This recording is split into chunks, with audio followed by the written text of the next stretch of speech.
social change is not easy, but it's something that we need to do and need to think about.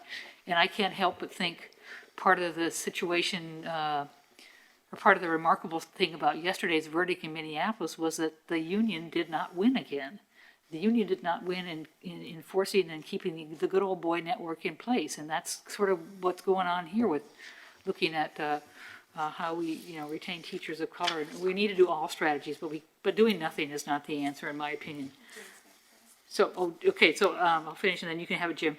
So we will revisit this perhaps. I don't know what will happen, and we'll see what's happening in Salem. I guess I wanted to I think, clarify something, because I was concerned that your comments might have been misunderstood, and I just want to clarify, I think, Sure. Right, that you were not suggesting in any way that there's some parallel between OEA or EEA and the defense of Derek Chauvin in Minnesota, or that, like there, where somebody presumably is being defended for bad reasons against the public interest. There's no parallel like that. I thought that might have been misunderstood. I was trying to imply that those are both institutions that have been perpetuating the system the way it is. So, and that was the most recent example I could think of. And it is uncomfortable. Change is uncomfortable. And we have to be willing to give up our place as a white privileged person. So I think that, Gordon just made that clarification. I was just going to say, I don't usually disagree with my peers very often, but I just really don't agree with comparing police unions to other forms of labor unions. Police unions are not representative of the American labor union movement broadly, and I'm uncomfortable with the comparison, and I'm uncomfortable with saying that as well, because I don't want to appear to be criticizing you, but I just that just isn't something I felt good letting pass.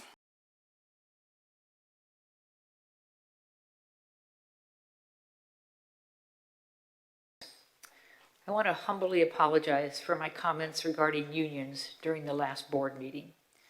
I spoke off the top of my head and without considering the impact these comments would have. My intent was to support BIPOC teachers in our district and throughout the state of Oregon.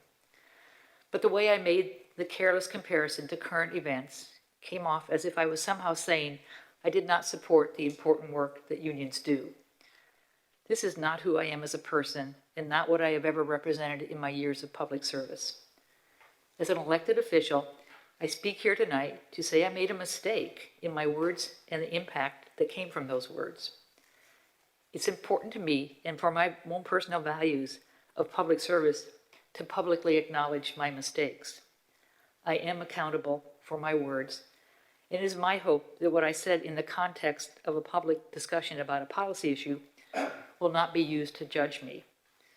Please judge me on my understanding of my mistake, my willingness to take responsibility, and the commitment to do better in the future in actions and in words. I support our staff and those who support them. I thank you for listening to me and giving me this opportunity to speak with you tonight. Thank you.